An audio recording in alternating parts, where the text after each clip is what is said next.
everybody. Well, welcome back. This is series number 3 of our BMBS, Black Mama Bonnet series. And I'd like to just personally welcome all my new subscribers, my new viewers, and I'd like to welcome back all of you who have given me such wonderful feedback about this series. And I thank you. If you haven't had a chance to catch up on episode 1 and 2, please go back and and check that out. They were really great episodes. And so today I am bringing you episode number 3. And today is May the 29th. Yes, May the 20th. We are almost through the end of May. Y'all, this year is flying by. And I don't know, this is probably one of the first years I'm praying flies by very fast, at least for a while, okay? So some of you all will get that. But yes, I'm praying these years hurry up and get past us. But at any rate, I am just delighted that you have joined me on my channel. This is Real Talk with Elaine. And of course, I am Elaine. And so I started doing this bonnet series because in my walk on this GLP-1 journey, which I'm on Mounjaro, 12.5 currently is my dose. Been on it for over a year now and close to almost 70 pounds. Hopefully I'll see that really soon this week. I'm at 68 pounds down. And I have dealt with a lot of emotional kind of challenges and just a lot of revelation that happened in my life as a result of this GLP-1 journey. And I thought that it would be great for me to tie in how I'm managing through some of those other things. We always are on content creators channels, listening to some of the things that they're dealing with in terms of the physicality of the weight loss process. But I thought it was really good that we come together too and deal with some of the emotional and mental health pieces of it. So that's why I'm here. That's why you're here. And hopefully we can grow together. So the Mama series is because one of my greatest challenges in going through this walk has been dealing with some changes or things that I'm recognizing in my relationships with my children. I do have 3 children. I have 2 male kids, 2 male adult children, and 1 female adult child. And so the things that I have endured during this process has opened up my eyes to some things in my parenting styles and the challenges that I've been dealing with. So today's episode is properly titled Seen, Heard, and Loved, a Gen X Parents Fight for Connection, or sometimes reconnection, right? So let's talk about that.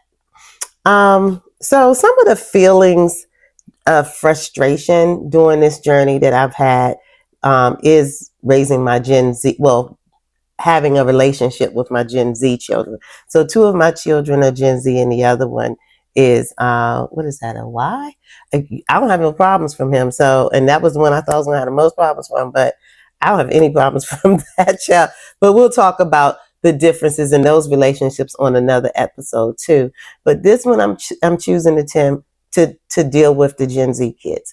And our Gen Z kids, as you know, were born between 1997 and 2012. So I have 2 that fall into that category. Every generation, of course, has its quirks. You know, we can't just throw it on one or the other and say one is better than the other or so forth. But Gen Z kids, they tend to have a little bit of more vocalization about things, you know, and they do talk about their health, which is a good thing. I know that wasn't something as a Gen Xer that we did. You know, we didn't really talk about our health a whole lot, you know, growing up or even in our 20s, which is where the Gen Zs are right now, most of them. But they do talk about their health and they even talk about mental health, which is good. So I like that's one of the things I like about, but they do focus on, they're vocal about fairness and authenticity and, you know, and a lot of times they struggle with handling criticism and they don't really like tough conversations. And so that's really different for us, because if you're a Gen Xer like I am, I like having tough conversations. Obviously, we have a lot of Gen Xer content creators, so we know that tough conversations is what we deal with every day, every week, and a lot of our jobs require that, you know. But I think with the type of tech savvy environment that the Gen Zers have been raised in, they tend to be a little bit more isolated from face to face dynamics. And so that's some of the challenges that I realized that I've been having with my kids. And of course, what was the optimum way to get away from that instead of dealing with it before we started GLP-1? It was eating. And so if we were a binge eater, if we were an emotional eater or whatever, we just tended to do that versus having to fight through getting what we really deserved as parents, right? So, some of the times I think I felt like, and I'll say and I'll jump back and forth between I, we, our, because this is so personal for me, especially right now. This having this discussion tonight is really more healthy probably for me, and hopefully you'll get something out of it too. But sometimes I feel like that when I'm trying to make an effort, I'm not getting that connection, right? I'm not getting that in return. And of course, I do feel really frustrated.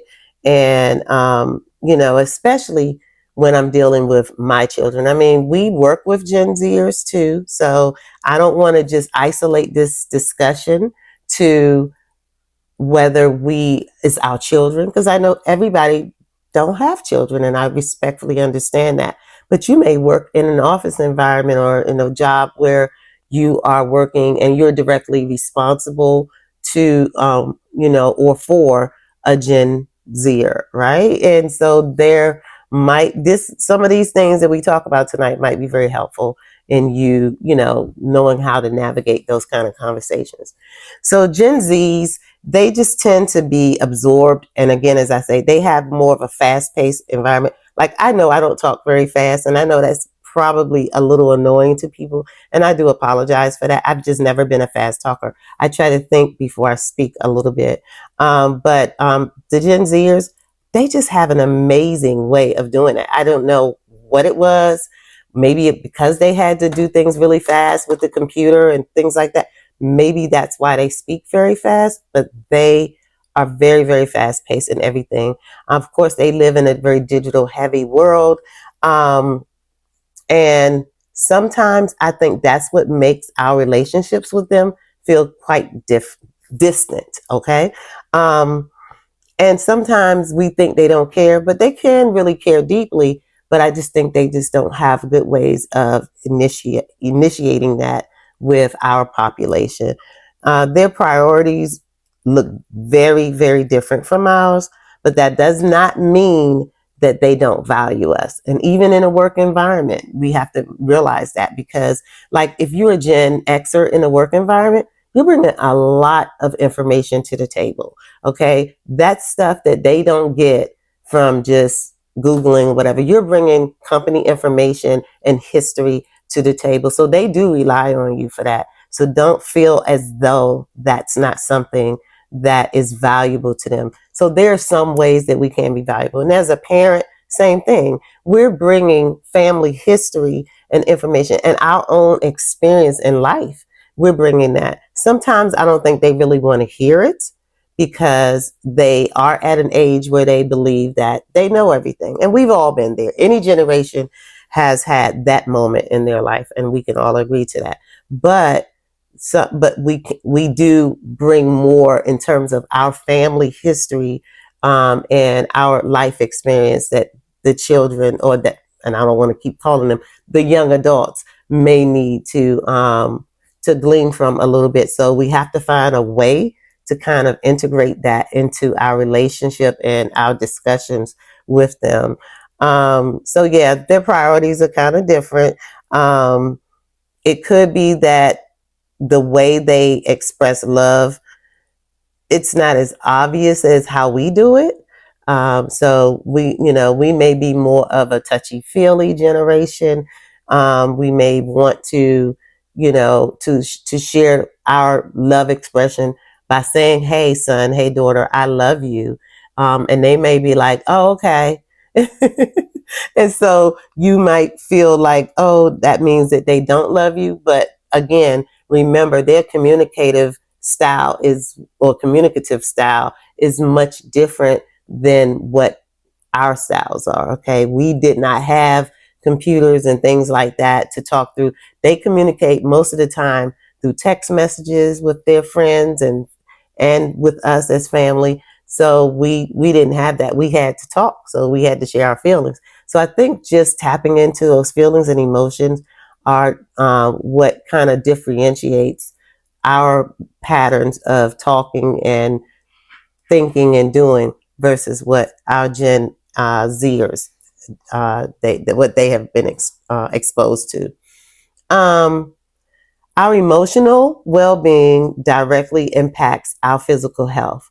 So one of the things that we have to keep thinking about is we cannot allow distress and frustration to take a toll on our weight loss because it will just delay it even more. We've heard of cortisol. Everybody talks about that, how when that cortisol sets in, it's hard for us to see any movement on our scale. It's hard for us to see any movement in our weight loss. So come on, we have to stop that. So part of what we're doing is finding a way, what we need to do is find a way to kind of channel that frustration.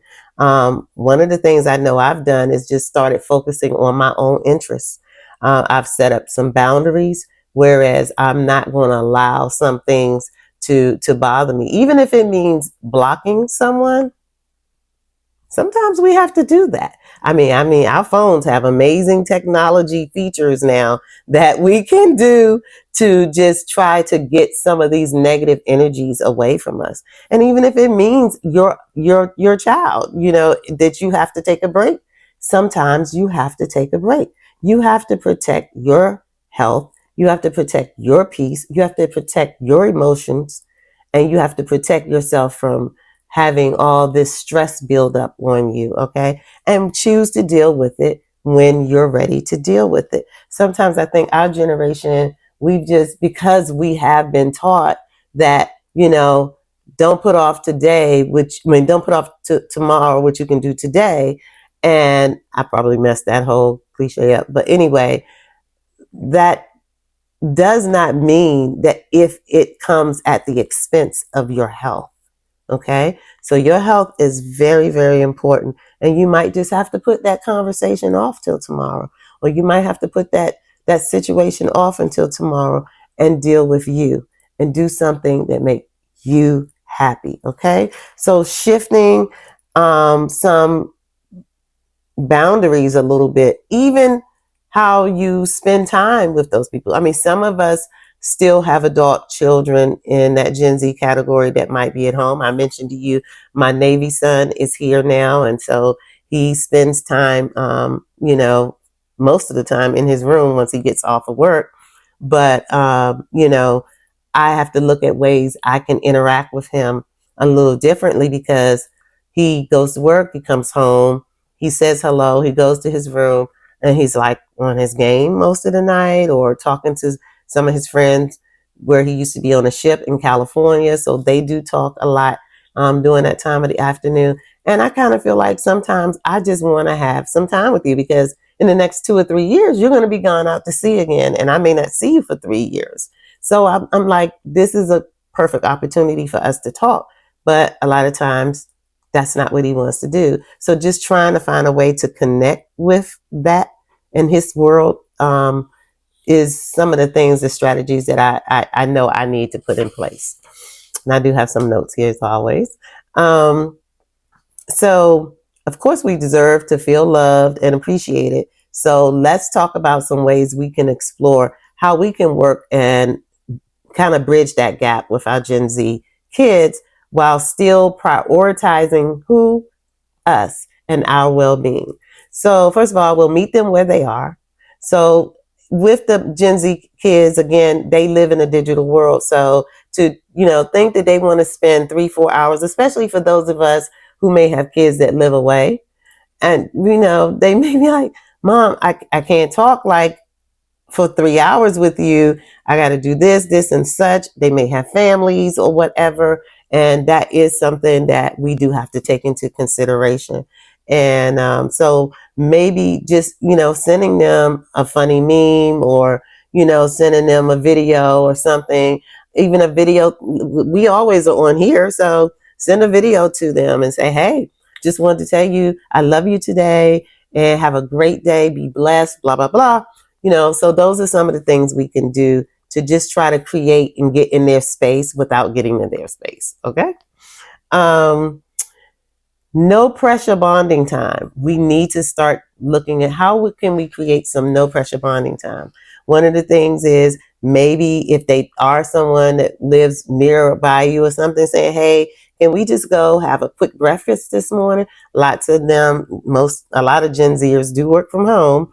And that's one of the things I'm finding out. They don't want to go in the office. A lot of them did not have to spend, I know like with my daughter, she did not ever have to go into an office since she's been employed. And I'm like, oh my God, you are so blessed. I didn't get this until 40 years almost into, not 30, 40 years, like 30 years at least almost into my working career, because I've been working really since I was 15. But into my working career, I have never until within the last 3 to 4 years been allowed to work from home. Okay. So that's a difference in itself right there. But so maybe just saying, hey, let's go grab a quick breakfast before we start our work day, or let's take a quick walk, or hey, let's plan this night this week if we can just come and watch XYZ show together, or we can do it by the phone and watch a show together or a video together. But the main thing is to not make it feel like it's an obligation to them, because if so, then they're not going to have a buy-in to it. And I don't want you to think either, oh, you know what, Elaine, you're just telling us stuff that truly we're just giving them a pass for their behavior. But you got to understand, because it's generational differences, it's not just giving them a pass for this behavior. And this does not take away from what should still be respectful. Now, I'm going to say that. I'm going to say that, and I'm going to mean that. I don't mean to point my finger at you, but I really do. I want you to get this. I'm not talking about some of the generational differences being an excuse for being disrespectful.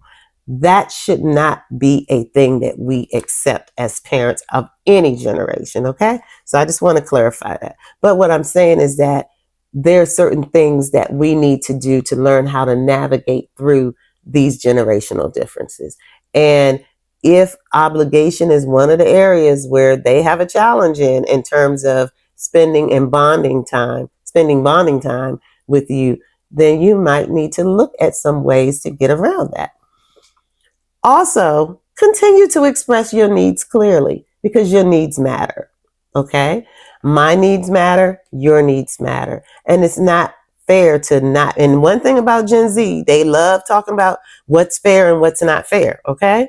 So it's not fair to you for you not to be able to express your needs. So don't back off of that. Make sure you're sharing what you really mean to them. Okay? Tell them, I miss spending time with you. If it would mean a lot if we could just have a conversation without some of the other distractions. Like with my son, I don't want to sit in his room and talk to him while he's doing this with the video game. Okay. So sometimes it's like, hey, I've called him down and said, when you finish that next game, can we have about 15 minutes? And he'll come down, and we may sit in the living room, or we may sit in my office or another common area in the house, and we'll talk. And, and I found that really reaches him sometimes. And I'll just, I may just ask a simple thing like, so how's things going now? How are you fitting in your new office, your new environment? Have you met any friends? Whatever. So, just casual conversation, but just still keeping it where he doesn't feel like it's obligated. And I gave him a time frame, which I must stick to. I said 15 minutes, and I'll stick to that 15-minute time frame with him. Just framing things positively gets us a little bit more reception and helps us make that connection a little bit more. And shift your focus to your own joy. Sometimes, you got to focus on you too. You need to let, we need to let, I told you I'm going to be shifting back and forth from I, we, us, but we need to let our Gen Z kids know that we do desire fulfillment as well. And we want them to be a part of that. Especially right now, we're just gaining so much radiating confidence from what's happening with our bodies and our transition through this GLP-1 process. We want them to be a part of that. We want them to see our joy. So try to find ways to share your joy with them, and keep your journey separate from their energy. I'm going to say that again. Keep your journey separate from their energy. Your well-being is a priority, and stress makes weight loss harder. Okay. Bottom line, we've said that. If their distance is affecting you, you got to consider other activities. So I was dealing with this because I was like, oh, I'm doing all this stuff over here and my kids are not paying me any attention. They don't come visit. They don't do this. They don't do that. And I decided, so now I need to focus on me. And so I started exercising more. I started picking up a different interests and talents. Thus, this YouTube content creator page. This has been something that I would never thought that I would have done before, but I do it because I enjoy it. I enjoy being here for you. I enjoy being here for myself, and it gives me another outlet. And I've met some amazing people through this platform. So I'm good. I'm really happy about that. And so this has increased and helped my emotions to be managed a little bit more appropriately and positively. Journaling, that's another thing you can do if you're not big on getting on here and speaking on camera, which I know everyone is not, and it takes time. I've grown a whole lot, and I like what I do now. But whatever uplifts you is what I'm trying to say. Get connected to that and do it and take care of you, because rebuilding connection with your Gen Z kids, it does take time, but it's through small shifts that will make a complete difference. So tell me something. What's one approach that you will do to feel more comfortable in trying to bridge this gap with your Gen Zers? I'd like to hear it in the comments. Thank you again for joining me on today for this BMBS series. And I hope that through this, we have all learned something, whether you have Gen Z kids or kids. If you have Gen Z kids and you have had challenges through this time with them, please, please, please tell me, what are you going to do to go back and reconnect with them? What did you take away from today's session? I look forward to hearing from you and seeing you again. Have a wonderful, wonderful remaining of your week and a great weekend. And we will see each other on the next series, BMBS. Thank you. Bye. And don't forget to subscribe. Bye.